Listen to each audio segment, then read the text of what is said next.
doing things at the drop of a hat, but I'm not really. I'm very timid, and I've hidden all my thoughts. You leap. Yes. Yes. No, I don't, except with my children.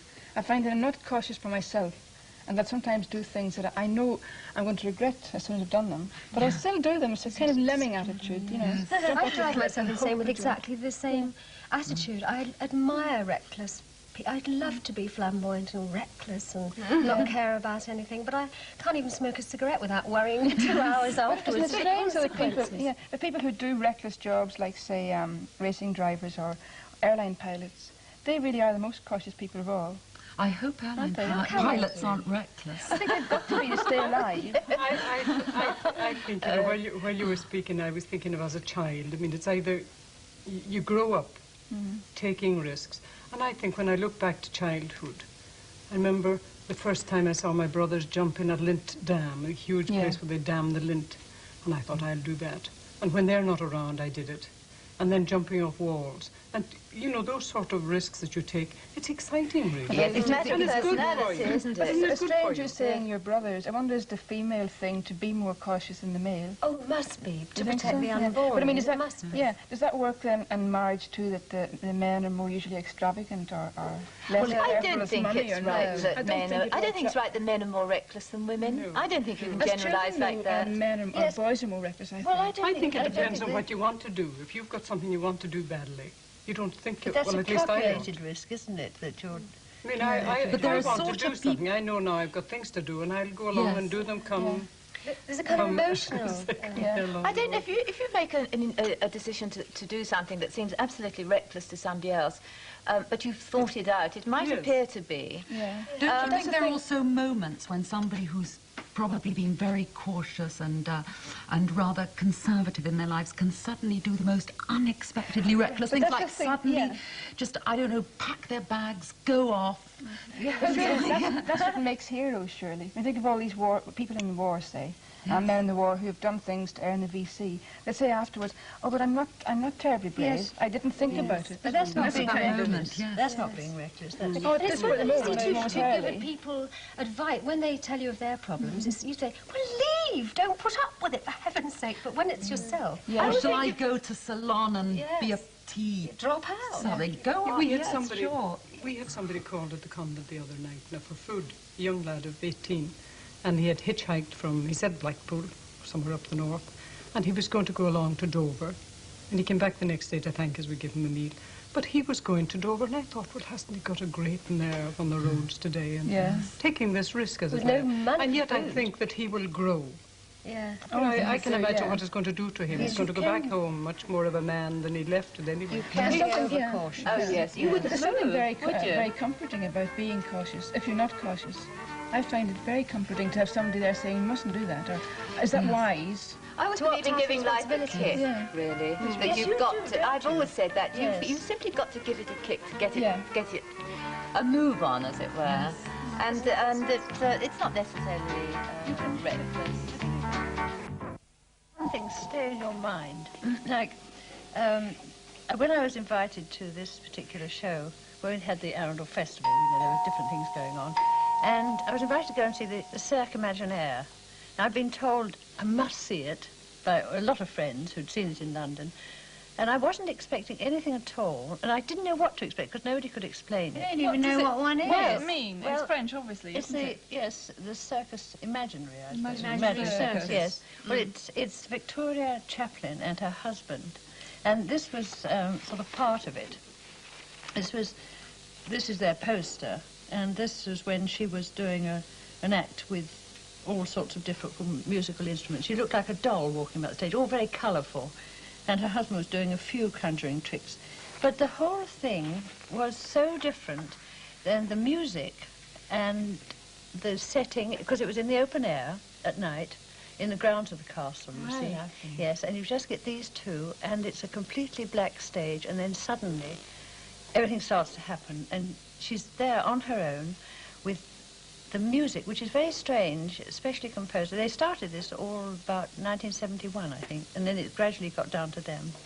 And fans, parasol, she does a tightrope walk, but it's just like being taken back into a childhood dream. Yeah, I remember reading about this, Daphne. I think I've seen something like it, but isn't it very much like... Did you see the film, the German film, what was it called? Chorus? What was it called? Cabaret. Cabaret. Yes. And when they did their chorus act in that, it was if you were eavesdropping in, and they were all very...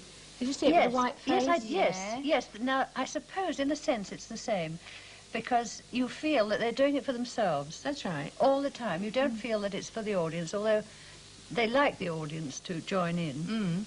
But at the same time, you don't feel that there's any pushiness. There are no sort of circus blaring type of things. Yeah. But it's all there. For children as It's well. for It's a everyone, family yes. thing. But It's a sort of yes, escape if it you're an is. adult, isn't it? But Doesn't it take you back to the It childhood? does. It does. And it's something that stays with you all the time, because the colours are very varied. She does things with parasols and fans, and the whole thing is... Was it just the two people all the time? Yes, except their children do a little bit, but you can't Do see they them go singing. around the country? Well, I mean, don't is there know, you another see. chance of seeing it? I would like to know, yes, Yeah, because if you hear of it in town or anything, Yeah. then I went twice. I was taken, and then I was so enamoured of this, I couldn't get people to go quickly enough. And then a friend came over she came over from Southampton. Yes. And so I saw it again. I thought, now, will I like it as much? And I did, just as much. And it was the next night, you know, so it's... Did she proves it. tightrope on her toes, tiptoe, you know, toe dance on the tightrope? Yes, she did. She did a sort of jig. Yeah, well, I've seen that then. Or in a nightgown, Yeah. so she's sleepwalking. Yeah. Just as Yeah. though you feel you want to do the things when you're a child. I haven't heard of anything like it No, at all. neither have I. Not the sort of thing I'd imagine. Lovely, isn't it? Really, I find that if you buy it in the ordinary supermarkets, it's often quite dry, the ginger. Yes, it is. But I try to use the Indian shops. I mean, Yes, they're look, nice. Lovely, that's isn't it? really lovely. But when you said you used to do the ginger beer, make the ginger beer plants... Not like this one, It's so easy this way. And the children have drunk this all through the summer. It's a lovely drink. So, bruise your ginger. I always put a good ½ ounce of ginger in.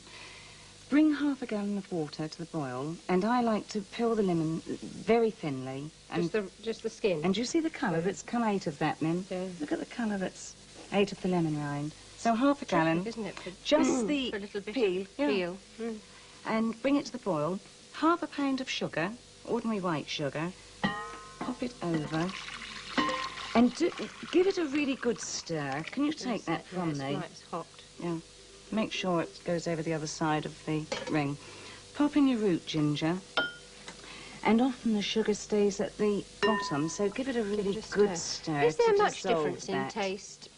I think this Vivian, is nicer. It's better. Yeah, I wondered think it is. Because I found the root one just a tiny bit hot. You know what I mean? A bit burn. Oh, it's lovely. I think it's... And when it's as juicy as this, I think you get such a good flavour. Now, It's like if you chill it. That's all you do with that one. Just But that's not the leave finish. leave that until it's cool. And I use the, I tell you what, I like to put the juice in of the lemon now. And how long will you leave that to stand? Just until it's cool, because you've got to add the yeast. And for this, I use a baker's yeast, and I usually get it at the house shop.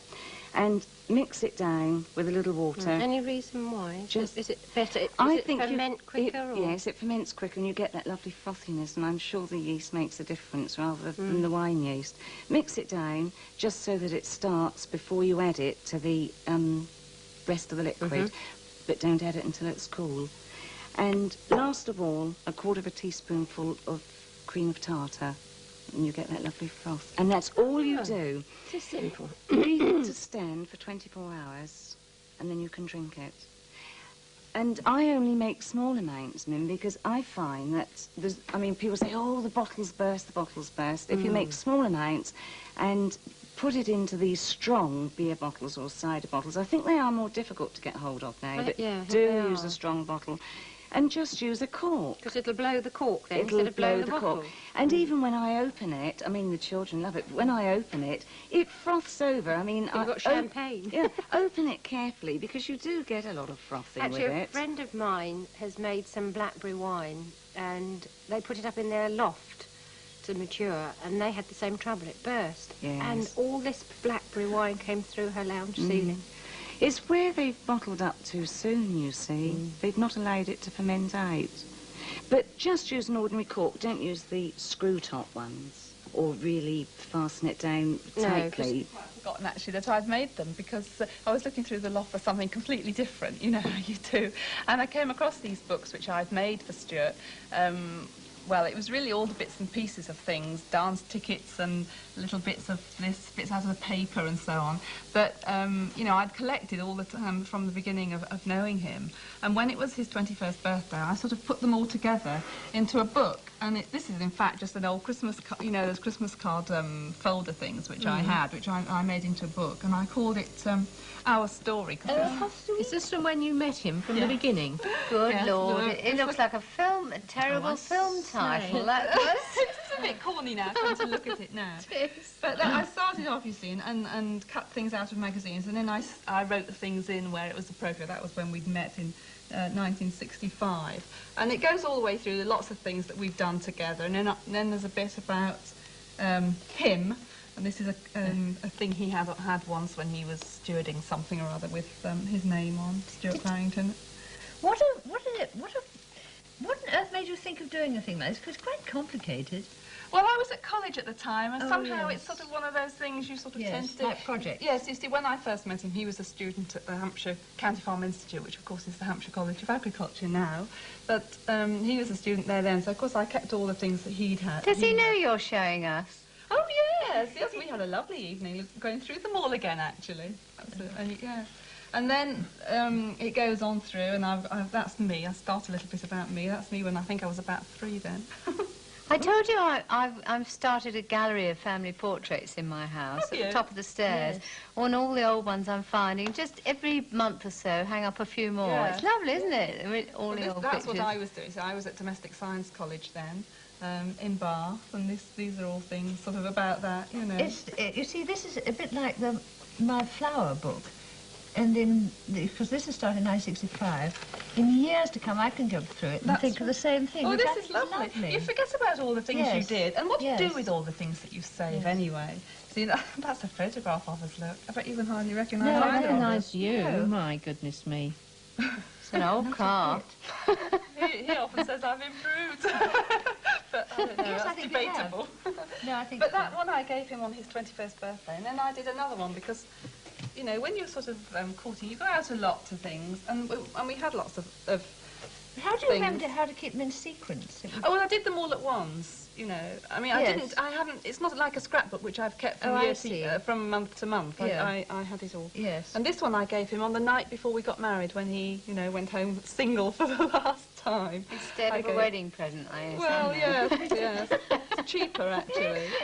And that's a page I did on, you know, what was his I've had enough job. of that. I want to get on with this with Anne. I'll look at that later on. Oh, dear. That's super, Anne, isn't it? Sorry, Pauline. It's all right. I'm going to look at it and enjoy it. No, that one isn't mine. Well, I thought you'd done that. No, I could, actually. Couldn't I? Little rosebuds. I'll have a look at that in a minute, see how... It's done by hand. No, when I was talking to Cherry about this other one I want you to put on in a minute, she said that she'd got one, or Lucy'd got one from a jumble sale that had the same idea. A cape sort of sleeve, but an open underarm. Oh. Like a half... Mum's got an evening dress with that sort of sleeve in it, and the sleeve's a lot longer. Yes. Yeah. I think that's a bed jacket. It's quite a nice idea. But Cherry could always knit or crochet a similar thing with a bed jacket with simply cape sleeve, couldn't she? A friend of mine, at least, my friend's sister-in-law turns out to be a girl I was at school with. I can't hide my age anymore, can I, you see? No, I was going to say, was this hers, Anne? Because this is... No, it wasn't. Get off. I'm not going to let you put it on now. Blush. You're blushing. No, I'm not. Go on. No, it was her grandmother's. All right. It was Isabel's grandmother's. And she thought it was so pretty, and then she thought that in a modern fabric it might be useful. Be lovely, Anne. But it's for a big lady, so now you've been rude to me. Come on, put it on. Lovely. Wouldn't mind this. Actually, it fits anybody. Oh, now? Fits anybody, This is a different shape again, isn't it? Isn't it? Yes. It's a different shape, but the sleeves are the same idea, just attached over the top, but the bare underarm. Oh. And often, I mean, I've heard you say, Sylvia, that often you need to keep sort of under your arms cool. Oh, you do need to keep. It's nice at the back end, isn't it? With the fan lock, if you're standing about. Yeah, there It's it like is. a cape, then? Yes, Oh. because these sleeve pieces are stitched actually right down. Oh, yes. to Well, the Mummy's hem. one, they're just stitched round the shoulder, the top of the shoulder. Yes. But that's It's stitched right down. It's a nice idea, isn't it? It is. I've seen hasn't the Queen Mother worn things like this? She does often. Where she has a sleeveless dress, but then Yes. has her I arms. tell you around what, she often wears coats with this down, right down to the hem, and then when she comes through taking a bouquet, her arm comes Yes. through, doesn't it? No, you've got Looks nice over my boating dress, dear, doesn't it? Just right. Very nice. It's nice, Anne. Listen, I copied it because obviously Isabel wants that back to Yeah. keep. And I was with Cherry looking for something else and suddenly saw this fabric and thought I'd try it in gold lame. It's a jersey fabric, nice and floppy. Pretty. All I did was fold that in half and put it on the fabric and draw around it. But I've put the different sections in so that it flares at the bottom. Yes, yes. And then I maintain that if you want something to hang with flair or hang with some sort of style, then you do everything and leave the shoulders until last. Because then you can adjust it from the shoulders and get the hang that you want. That's a very good idea. Tailors do that, you know. Do The they? shoulders and collar and the pearls are the very last thing to be Because done. that's the thing one always After does first, sleeves. and it's nearly always wrong. Yes. Yeah, it throws the balance out, Yes. doesn't it? But you see, with this, I cut all the pieces out and joined them, and I've neatened all the edges. All these are machined. The hems are all turned, armholes as well. And it's all finished, except for the shoulder seam. So if I put it on, and I want it more flared at the back, or less, or more at the front, or shorter, it can be also adjusted. Also, Anne, some people's shoulders, one droops slightly more than the other, and that sort of thing. Oh, well, you have to stand lopsided. No, but if you have an ordinary pattern, then you Yes, can that's adjust right. it, can't you? That's I don't right. think you do, Anne. I think that falls away. You've obviously Yes. known that's where you want it, haven't you? But I'm Because not it's quite difficult to fit in that good. area No, anyway. it's down a bit Yeah. more difficult. But you see Right. what I mean? If you wanted to flare the back more, Yes. you'd lift it and it would swing it out, yes. like that. It'd be all Yeah, right. that's fine. Yeah, what do you want me to do then? I want you to pin my sleeves in for me. Oh. Because these also are neat. I just cut shapes like that and cut a bit away for the front so there's not so much material. And it's all machined around the edge, so it's all finished off. That's the right sleeve. So that's going to go on there. Okay. Now, this got to come right down to the bottom, hasn't it? Well, I should... Give me the pins, I'll hand them to Oh, you. well, okay. Let's put it... The sleeve is the same length as the jacket, then, is that Yes, right? I took the measurement of the jacket after I'd cut it out and then cut the sleeve the same length. Okay. So really, you could make Right. your own pattern for that, couldn't you, Anne? If Drop you did that it bit. with sort of paper or something and just tried it on until Yes. it felt right, because it doesn't actually fit anywhere, does it? apart from I've on the- drawn it out Just because to there, I isn't thought it? Sylvia might like it and I thought your mother might I'd like it like as it well. too. Is that far enough down? Yes, Yes. too far, actually. Too far. Yes. Too far. You've gone in too far. Yeah, I've caught it in. That's it, dear. See, all I've got to do is machine over the top because it's all neatened That's nice, isn't it? and that's the effect of it at the back. It's nice. What shall I wear underneath? I don't know, a plain black dress, do you think? Or what? I Or something with a bit of she gold needs- in it. No, I think she needs an absolutely skin-tight catsuit, long Yes. sleeves, Yeah. you know, tight trousers Black. at the bottom, black. So Be that, nice in so chiffon, that, you know, wouldn't it, if you had a chiffon? What are you going to wear under yours and we'll go out together? well, dear, at my age, I don't really know. Yes, in fact, looking at the two of them, they don't look a bit the same. You know, if you were to go No. out together, they don't look as though it's the same That's pattern right. in different But materials. also, come on, done. I've dropped them. It's like a cape. No, It's nice, isn't it? Beautiful. Also in other materials, in something that matched a dress, say. Yeah. No, I think what I'd like a camisole. Has you had a big build-up to it? The same material? No? Yes. Hello. You look glamorous, you two. Yeah, we're doing our best. Telling Vivian about my Sorry. boob of the year. Well, Yeah. my mistake at the end, but rephrase that. What? Yes, I hope you. Yes? Cliff You came can do home. these and fling them over his shoulders. Cliff came home and I was washing up at the sink and he went and washed his hands and he came up behind me and said, happy anniversary. what was that, 10 o'clock at night? And I had completely and utterly forgotten. This was 6 o'clock in the evening. He didn't say anything in the morning. He went to work, and I went on quite happily. What was your wedding? Our wedding anniversary. Completely forgot. Were you normally the person to remember, though, in the family?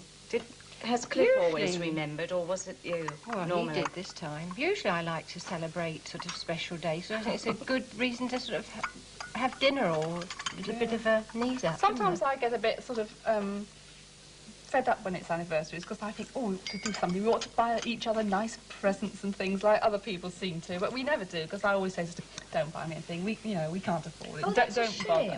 And this year, he said to me the week before, oh, are we buying cards this year? So I said, no, don't let's bother.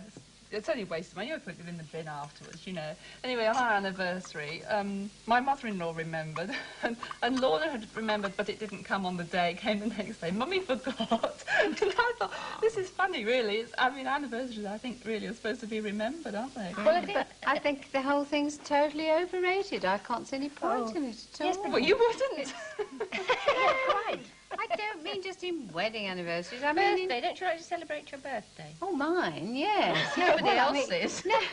What do you mean? No, but what I mean is to think beforehand, oh, it's the anniversary of the day when so-and-so happened. If you work it out, it wasn't that day at all. If you count leap years and all sorts of things, it wasn't. That's true. So why not just have a celebration for any reason if you want to have a party or give somebody a present? No, that's not the point of it, really, though, is it? No, I remember my first wedding anniversary, actually, because you do remember the first ones, don't you? Bought the last one. That's right. I bought Stuart something very ordinary, like I think a pair of slippers or something.